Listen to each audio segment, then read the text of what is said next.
Hey everyone, welcome back to my channel. My name is Romie and this is Romie with Romie. If you are new here, my channel is all about budget travel with a historical and cultural context. So if you're new here, welcome. Make sure you hit subscribe. Make sure you hit the notification bell. If you're a returning subscriber, welcome back. Make sure that you like this video, share with friends and family. It really does help me out here on YouTube. So in this video, I'll be talking about a place I visited in Bali last year that I think is truly one of the hidden gems of Bali. So if you're a traveler or if you want to get into traveling, you have probably heard of Bali. You have probably seen so much content circulating online with, luscious rice terraces and cool beach clubs and cool volcanoes. And Bali truly is an amazing destination. But one thing that I didn't like so much about Bali was I felt that it was swarming with expats, digital nomads and tourists. Now, Bali is not unique in that sense. There are many places around the world that, really has a huge tourism presence. And I don't think a place with a lot of tourism is a bad thing. I'm not one of those travelers like, oh, I always want to travel off the beaten path, or there's other tourists I don't want to go. That's not my travel philosophy. But what I really appreciated about this specific town in Bali is that it still provided the tourism infrastructure that, contributes to a comfortable visit, while at the same time, it wasn't really tapped into as a hot spot with a lot of the tourists and digital nomads and content creators. Okay, so by now you're like, all right, Romie, what is this town that you're speaking of? I am ready to research it. I'm ready to plan my trip. So that town is called Sideman.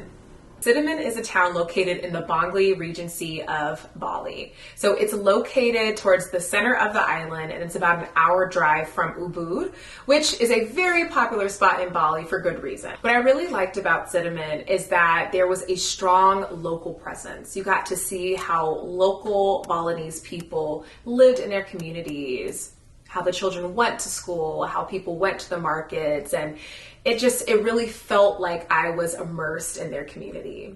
At the same time, the scenery is gorgeous. It sits kind of up a little elevated, so you have views of like mountains and volcanoes. It's not as hot as other parts of Bali because of the elevation. There's greenery everywhere, rice paddies everywhere.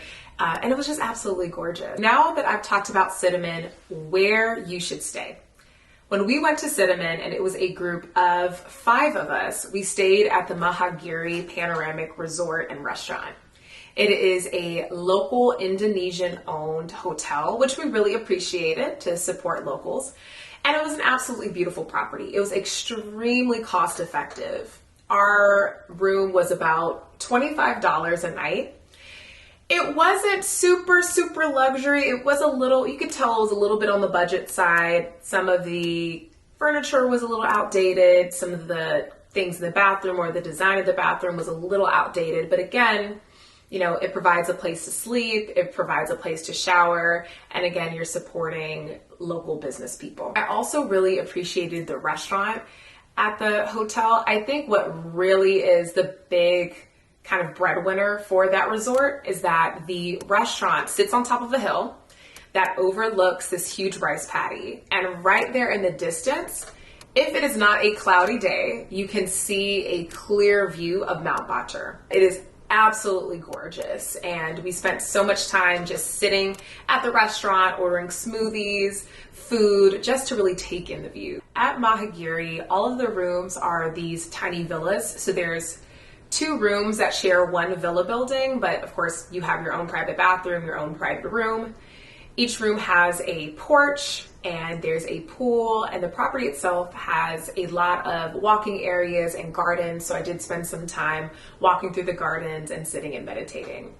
Again, it's really budget friendly and the food at the restaurant is pretty good from what I remember. So that's another benefit of staying there. Other accommodation options in Sideman, there are many homestays. So if you're a budget traveler and or you really like homestays because you appreciate the cultural immersion that it gives you, there are plenty of those that are located in Sideman.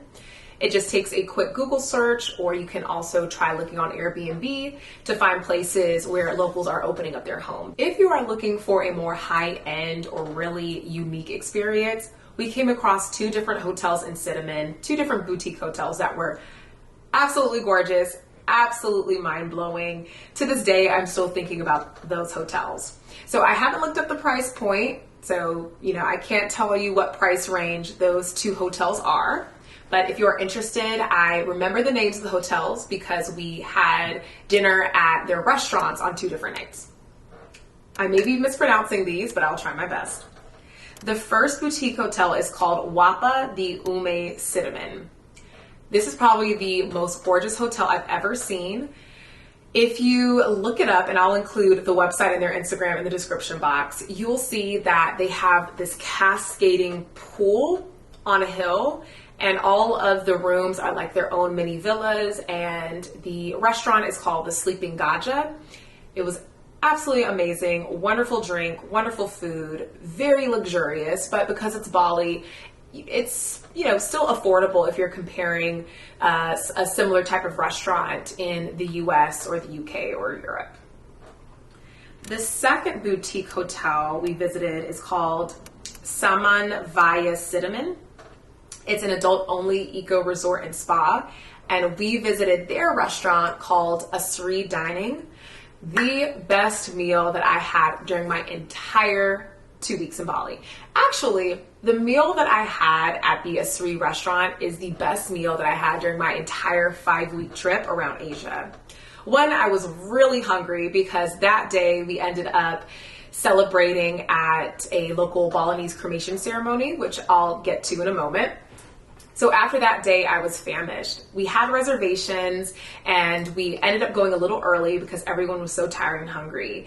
We were able to be accommodated. And when I tell you, I'm still thinking about the delicious food and drink. I ended up getting 3 courses, like 2 different appetizers, my entree, dessert. I had a juice. Absolutely wonderful. So again, I'll include both of those hotels in the description box. In this part of the video, I'll be talking about things to do when you're in Sideman. During one of the days of our trip, we visited this waterfall called the Tekad Sipung waterfall, which I'm probably mispronouncing, so please forgive me on that. It was about a 20-minute ride outside of Sideman. It did cost a few dollars for entry, and there were many vendors there selling snacks, food, coffee, juice. The waterfall was really nice. It's not a huge waterfall per se, but what makes this waterfall really popular with visitors is that if you visit at the right time of day and if the weather conditions permit, there's light that will filter through this rock formation that makes for a really pretty photo or video. I think the light is best if you visit in the morning. And again, granted, if it's sunny, if it's a cloudy day, which was cloudy when we visited, you won't get the same effect. Another really popular thing to do in Sideman is hiking up a volcano. Sideman is located close to 2 different volcanoes, Mount Batur and Mount Atung. There are many different companies that offer expeditions up the volcano. I personally know a few people who have done so. There are some where you can spend the night up at the volcano and others where you start in the middle of the night in order to reach the summit during sunrise. So that's another really popular thing that you can consider when you're visiting Sideman. Another thing I recommend doing in Sideman, and this is what we spent a lot of time doing during our trip there, is just taking the motorbike and driving around the town and talking to locals and stopping at local cafes or restaurants, things that don't look very touristy, where you see a lot of the local Balinese people frequenting, and just really getting a taste and a feel for that town. So we spent time driving around, visiting different temples, and we didn't even plan out where those temples were. We literally were just like, we're gonna drive around and see what we come across. So we came across many temples. We came across a marigold field that was absolutely gorgeous. We came across farmers who were planting and harvesting peanuts, and we stopped to talk with them. We saw plenty of school children walking and riding motor scooters to and from school, and they were so friendly and would wave at us. And we just spent a couple hours just driving around Sideman, going up and down the hills, and to this day, it was one of my favorite travel experiences. So again, if you already have a motor scooter, and even if you don't, if you're just walking or biking, it's definitely worth taking a few hours out of your day and just exploring and see where the day takes you. So a quick add-on, even if you don't plan to stay in Sideman, but you are staying in Ubud, again, Sideman is about an hour drive away, so you could do a day trip to Sideman. You could take your scooters, or if you're renting a car or hire a driver, it's definitely worth taking a day trip if you don't plan to spend the night in Sideman. And the last thing I would recommend when you're visiting Sideman is to stop by a local market and see what the vendors are selling.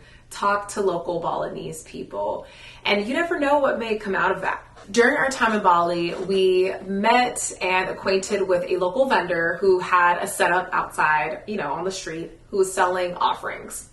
And the first night we were there, we were just kind of driving around, exploring the area, and we spoke with him. He had pretty good English. So we got to know him, got to know his wife. And then the next day, we were walking around town going to the market, and we saw him again selling his offerings. So we stopped by to chat with him, and he told us, hey, there is a Balinese cremation ceremony happening today. It's down there, and you all should drive down and check it out.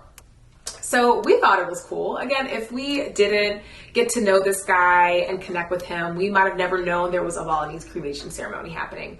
So then we ended up going down to the ceremony. And while we were there, we befriended another young woman, again, local Indonesian, who spoke English.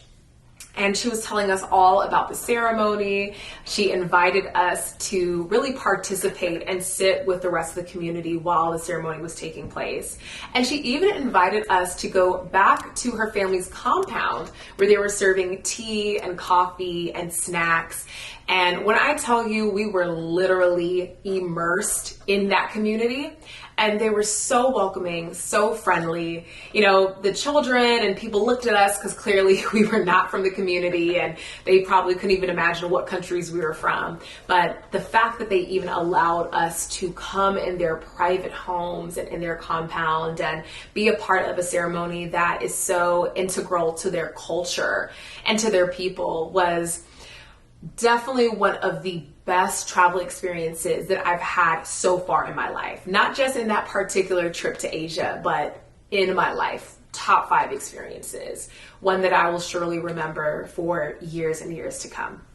So I can't guarantee that during your visit to Sideman, you will come across a Balinese cremation ceremony, but the point of the story is to really encourage you to talk to locals because you never know what may come out of it. All right, y'all, that's what I have for Bali's hidden gem, Sideman. Now, of course, over time, Sideman may attract more and more tourists, but from now, or at least from when I went in September 2022, it still provided a really local experience. So be sure to get there while you can. If you have any questions about the trip, please don't hesitate to ask in the comments below. Or if you've already been to Sideman, I'd love to hear about your experience. If you don't already follow me on Instagram, be sure you do at Roaming with Romie. I'll include the link to my Instagram below. And everything else that I've mentioned or any other resources that I've used when I was in Sideman, I'll be sure to include. Thanks for watching, and I'll see you all next time.